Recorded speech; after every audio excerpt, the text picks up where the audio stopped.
Hi everyone, हमारा next topic है spin orbit interaction hydrogen fine structure, जो कि हमें सिलेबस में गिवन है। ओके, तो सबसे पहले देखते हैं कि ये फाइन स्ट्रक्चर क्या है। Sommerfeld was the first who attempted to explain the observed fine structure of hydrogen spectral lines by introducing the relativistic variation of mass of the electron moving in elliptical orbit। सबसे पहले Bohr model ने दिया था, तो Bohr model से transition की एक ही line मिल रही थी। बाद में सोमरफील्ड ने अपना मॉडल दिया था, प्रीवियस लेक्चर में हमने देखा था, उसे हमें 3 लाइन्स मिल रही थी। लेकिन हमने सोमरफील्ड जो मॉडल था उसकी बहुत सारी शॉर्टकमिंग्स भी देखी थी। So as we have seen, Sommerfeld was fairly successful in his mission, but more perfect account of the observed fine structure is, however, given by quantum mechanics taking spin orbit interaction as well as relativity correction into the account। लेकिन Sommerfeld जो model था वो Fairlie ठीक ठाक था, पर फिर भी हमें और ज़्यादा फाइन स्ट्रक्चर देखने को मिल रही थी, और ज़्यादा लाइंस देखने को मिल रही थी, जिनको एक्सप्लेन किया गया क्वांटम मैकेनिकल ट्रीटमेंट से। एक तो क्वांटम मैकेनिकल ट्रीटमेंट से, और एक हमने यहाँ पर यूज़ किया था स्पिन ऑर्बिट इंटरेक्शन से, है ना। एक तो स्पिन ऑर्बिट इंटरेक्शन से, तो हम देखेंगे स्पिन ऑर्बिट इंटरेक्शन से कितना शिफ्ट आता है और क्वांटम मैकेनिकल ट्रीटमेंट से कितना शिफ्ट आता है। तो दोनों अलग अलग स्टडी करेंगे। पहले हम कौन सा स्टडी कर रहे हैं? Spin orbit interaction. तो देखो, द स्पिन ऑर्बिट इंटरेक्शन क्या होता है? Is an interaction between electrons spin, magnetic dipole moment and the internal magnetic field of an atom which arises from the orbital motion of the electron through the nuclear electric field। क्या कहना चाह रहा है? कहना चाह रहा है कि एक न्यूक्लियस है, एक इलेक्ट्रॉन जो है जब इसके चारों तरफ घूमता है तो रिवॉल्व करने की वजह से वहां पर एक मैग्नेटिक फील्ड जनरेट हो जाती है, और जो ये इलेक्ट्रॉन है ये अपनी स्पिन के अबाउट, अपनी एक्सिस के अबाउट स्पिन भी कर रहा है। उस स्पिनिंग मोशन की वजह से एक मैग्नेटिक मोमेंट आता है म्यू। ये म्यू जो है इस मैग्नेटिक फील्ड के साथ जो इंटरेक्शन करता है उसे स्पिन ऑर्बिट इंटरेक्शन कहते हैं। मतलब इलेक्ट्रॉन के ऑर्बिटल मोशन की वजह से जनरेट होने वाली मैग्नेटिक फील्ड के साथ इलेक्ट्रॉन का स्पिन मैग्नेटिक डाइपोल मोमेंट जो इंटरेक्शन करता है उसे हम कहते हैं स्पिन ऑर्बिट इंटरेक्शन। ठीक है। Now since the internal magnetic field is related two electrons orbital angular momentum, जाहिर सी बात है कि ये इसके चारों तरफ घूम रहा है, उसकी वजह से मैग्नेटिक फील्ड जनरेट हो रही है, और इसके चारों तरफ घूमने से जो एंगुलर मोमेंटम आता है उसे हम एल से रिप्रेजेंट करते हैं, और उसे हम कहते हैं ऑर्बिटल एंगुलर मोमेंटम। तो since the magnetic field is related two orbitals electrons orbital angular momentum, that is why it is called spin orbit interaction, क्योंकि इलेक्ट्रॉन का तो स्पिन लिया है और मैग्नेटिक फील्ड किसके लिए? ऑर्बिटल मोशन की वजह से लिए। ठीक है, ये डेफिनेशन एग्जाम में पूछी जाती है। Define spin orbit interaction. Now it is a relatively weak interaction but is responsible partly for the fine structure of excited states of one electron atom, है ना। वैसे इंटरेक्शन जो होता है वीक होता है, लेकिन फिर भी एक्सप्लेन कर देता है। चलिए हम मैथमेटिक्स पे जाते हैं। Let us right the electric field E in which electron is moving as the gradient of potential function V, where R is the electron nucleus distance। अगर हम इलेक्ट्रिक फील्ड E माने, पोटेंशियल V माने, तो हमने elementary classes के अंदर पढ़ा है, मतलब ग्रेजुएशन में पढ़ा है, E इज इक्वल्स टू, हम जानते हैं E जो होता है वो ग्रेडियंट ऑफ पोटेंशियल होता है। ठीक है, हमने यहाँ पे सिर्फ वो मैग्नीट्यूड कंसिडर किया, इसलिए माइनस नहीं लिखा, otherwise E is equals to minus del भी होता है। तो E is equals to gradient of V हो जाएगा, ये अपन रख सकते हैं। अब ग्रेडियंट ऑफ V क्या होता है? ग्रेडियंट ऑफ V बेसिकली होता है dV by D R. Correct, ये होता है हमारे पास dV बाई डी आर होता है। तो यहाँ पर अपने लिख दिया ग्रेडियंट ऑफ V जो है वो dV बाई डी आर हो जाता है। और क्योंकि ये तो gradient dV by D R सिर्फ मैग्नीट्यूड है, और अगर हमें इसका यूनिट वेक्टर साथ में लगाना तो यूनिट वेक्टर कितना आएगा? आर केप आएगा। उस आर केप की जगह अपन क्या लिख सकते हैं? ये R vector upon magnitude of R, क्योंकि electric field left hand side में जो है वो वेक्टर क्वांटिटी है, तो राइट हैंड साइड में भी वेक्टर क्वांटिटी लगेगी। So this term is unit vector. अभी भी बताया था ये क्या है? बेसिकली आर कैप है। It is unit vector in radial direction which gives E it's proper direction. ठीक है, अब क्या करेंगे आगे? The magnetic field in a reference frame fixed with the electron arising from the orbital motion of electron with velocity v, the electric field E due to the nucleus is given by। देखो, आपने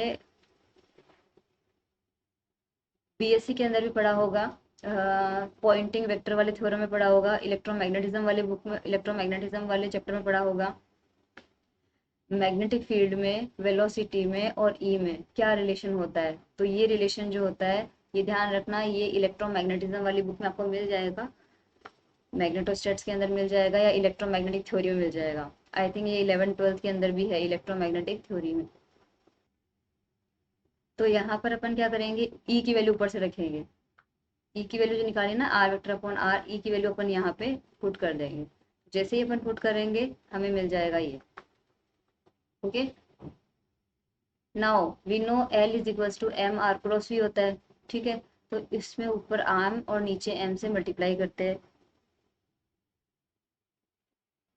तो ये M R cross we जो है वो तो L बन जाएगा, ऊपर तो एल बन जाएगा, नीचे अपन ने एक्स्ट्रा एम लगाया है वो यहाँ पे आ जाएगा। ओके, बी हमारे पास आ चुका है। अब आपको पता है कि इंटरेक्शन एनर्जी क्या होती है। जैसे कोई डाइपोल होता है ना, डाइपोल होता है, उसको इलेक्ट्रिक फील्ड में रखते हैं, उसका डाइपोल मोमेंट पी होता है, तो इंटरेक्शन एनर्जी कितनी होती है, माइनस का पी डॉट ई होती है। वैसे ही मैग्नेटिक एनर्जी जो होती है वो यहाँ डाइपोल मोमेंट की जगह मैग्नेटिक डाइपोल मोमेंट आ जाएगा, और इलेक्ट्रिक फील्ड की जगह मैग्नेटिक फील्ड आ जाएगा विद नेगेटिव साइन। तो यहाँ पर हम इंटरेक्शन एनर्जी निकालते हैं ये माइनस का mu dot V. Mu S की वैल्यू हम प्रीवियस लेक्चर में निकाल चुके हैं, ये रही। और यहाँ पर जी एस की वैल्यू भी हमें पता है 2, प्रीवियस लेक्चर्स में हम ये पढ़ चुके हैं। तो ये डेल्टा ई एस की value, delta E L S की वैल्यू क्या हो जाएगी, सबसे पहले म्यू एस की वैल्यू रखेंगे यहाँ पे। तो यहाँ म्यू एस की वैल्यू रखेंगे माइनस का G S E bye 2m और साथ में एस। ठीक है, और जी एस की वैल्यू 2 रखेंगे, तो 2 से 2 कैंसिल आउट हो जाएगा, मैग्नीट्यूड में सिर्फ कितना आ जाएगा, E M E by M S dot. अब अपन को क्या करना है, बी की value from above equation, substitute for B from above we get. यहाँ पर हमें बी की वैल्यू पुट करनी है। देखो ये रही हमारे पास बी की वैल्यू। ठीक है, ये वाली बी की वैल्यू हम नीचे पुट कर देते हैं, ये यहाँ पर वैल्यू पुट कर दी। ओके, सो ये हमारे पास इंटरेक्शन एनर्जी आ गई स्पिन ऑर्बिट की।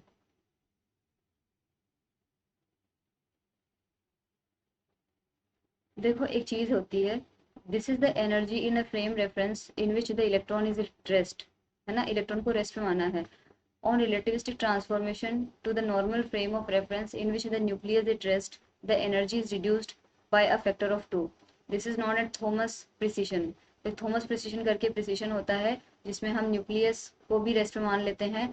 तो इलेक्ट्रॉन को रेस्ट में माना, न्यूक्लियस को भी अगर रेस्ट में मान लेते हैं, तो फिर अगर रेफरेंस फ्रेम मान के चलते हैं तो एक 2 का फैक्टर एक्स्ट्रा आएगा, इसलिए इस एक्सप्रेशन में 2 का फैक्टर आपके पास जो है एक्स्ट्रा आ जाएगा। ठीक है, चलिए अब हम जानते हैं टोटल एंगुलर मोमेंटम कितना होता है, एल प्लस एस होता है। दोनों साइड में डॉट प्रोडक्ट कीजिए, तो इधर ये हो जाएगा, इधर ये हो जाएगा। यहाँ L dot L S dot S two S dot L, क्योंकि एल डॉट एस और एस डॉट एल इक्वल होते हैं। यहाँ से अपन वो वैल्यू निकालनी है एस डॉट एल की। तो बाकी सारे टर्म को उधर भेज दो, सबसे पहले ये 2 जाएगा उधर, और J dot J minus L dot L minus S dot L और 1/2 आ जाएगा। जे डॉट जे क्या होता है, J square, L dot L क्या होता है, L square, S dot S क्या होता है, एस स्क्वायर। ठीक है, और हम जानते हैं कि जे स्क्वायर जो होता है वो कितना होता है, J J plus 1 H cross square. Similarly L square होता है L L plus 1 H cross square, और एस होता है, ये वैल्यूज यहाँ पुट करेंगे, तो जे एल एस और ये एच क्रॉस स्क्वायर, क्योंकि एच क्रॉस होता है एच अपॉन 2 पाई। ठीक है, तो ये वाली जो एस डॉट एल की वैल्यू हमें यहाँ पर मिली हुई है, ये कहाँ पर पुट करेंगे, ये पुट करेंगे अपन यहाँ पर, इस जगह, ये एस डॉट एल इस जगह, ये वाली वैल्यू जो हमें अभी भी मिली है। तो डेल्टा ई एस में बाकी सारे टर्म एक जैसे हैं, एस डॉट एल की जगह हम यहाँ पर वैल्यू पुट कर देंगे। ये हमारे पास एक्सप्रेशन आ जाएगा। In general, this is not constant during the electron motion, hence we must take its average value over the unperturbed motion. पूरे इलेक्ट्रॉन के मोशन के दौरान ये टर्म कांस्टेंट नहीं रहता है, इसलिए इसका एवरेज लेना पड़ता है। तो ऊपर वाले एक्सप्रेशन को डायरेक्टली नीचे वाले एक्सप्रेशन के फॉर्म में लिखेंगे, बस यहाँ पर एवरेज का साइन लगा देंगे। तो ये एवरेज के लिए अपन ने यहाँ पे लाइन लगा दी। ओके, ये हमारे पास जनरल एक्सप्रेशन है स्पिन ऑर्बिट इंटरेक्शन एनर्जी की, जनरल एक्सप्रेशन है। Okay, the average value is calculated by using potential function. हमें पोटेंशियल पता होना चाहिए तो हम इसकी वैल्यू कैलकुलेट कर सकते हैं। फॉर एग्जांपल अगर हाइड्रोजन लाइक एटम की बात करें, तो उसमें हमें पोटेंशियल पता होता है K Q one Q two upon R. तो देखो के क्यू वन कितना हो जाएगा जेड ई, और एक इलेक्ट्रॉन है तो K Q one Q two upon R हो जाएगा हमारे पास, वो पोटेंशियल एनर्जी हो जाएगी। हमें सिर्फ पोटेंशियल लेना है। पोटेंशियल का फॉर्मूला कितना होता है के क्यू अपॉन आर। किसके पोटेंशियल में मूव कर रहा है इलेक्ट्रॉन, न्यूक्लियस के में, तो के तो एज इट इज आ जाएगा, क्यू की जगह कितना आ जाएगा जेड ई और आर। यहाँ से dv बाई डी आर कर लीजिए, तो 1/r का डिफ्रेंशिएशन -1/r² होता है, तो माइनस माइनस कैंसिल आउट होकर 1/r² आ जाएगा। ये dv बाई डी आर की वैल्यू ऊपर वाले एक्सप्रेशन में रख देते हैं, तो वहाँ 1/r dv by D R था, तो dv बाई डी आर की वैल्यू जब पुट करेंगे, यहाँ पे नीचे r² है, ऑलरेडी एक r है, तो कितना हो जाएगा r³ हो जाएगा, और बाकी जो टर्म है वो यहाँ आगे कॉन्स्टेंट के अंदर इंक्लूड हो जाएंगे। The average value is calculated by using a generating function representation for hydrogen radial eigenfunction. The result is hydrogen wave function के लिए ये आपको याद रखना है कि 1/r³ का जो कैलकुलेशन होता है, एवरेज वैल्यू होती है 1/r³ के लिए हाइड्रोजन के वेव फंक्शन से, वो डायरेक्टली आपको याद रखनी है, ये होती है जब L ग्रेटर देन 0 होता है। ठीक है, जहाँ पर ए नोट जो हमने यूज किया है, ये ए नोट जो है वो स्मॉलेस्ट बोर ऑर्बिट की रेडियस है। ठीक है, तो ये सारी वैल्यू पुट करेंगे, तो 1/r की वैल्यू जो है वो यहाँ पर पुट करेंगे, तो हमें मिल जाएगा ये वाला expression. This equation is worked out to the following form. इस इक्वेशन को थोड़ा सा रीअरेंज करेंगे, तो यहाँ पे r इन्फिनिटी के टर्म में लिख देंगे, और बाकी टर्म एज इट इज है, जहाँ r इन्फिनिटी हमने ये लिखा है, साथ ही में हमने अल्फा भी लिख दिया है। जो अल्फा है वो अपने पास ये वाला होता है फाइनल स्ट्रक्चरल कांस्टेंट। तो फाइनल एक्सप्रेशन आपके पास ये आ गया इंटरेक्शन एनर्जी स्पिन ऑर्बिट की।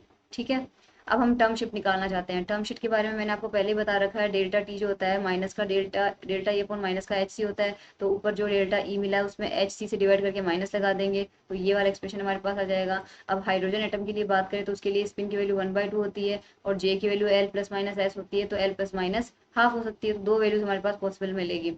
हमें ब्रैकेट के अंदर वाली वैल्यू निकालनी है। ब्रैकेट के अंदर वाली वैल्यू सबसे पहले निकालते हैं जब अपना एस इज इक्वल टू 1/2 हो, है ना, और j is equal to L plus half हो।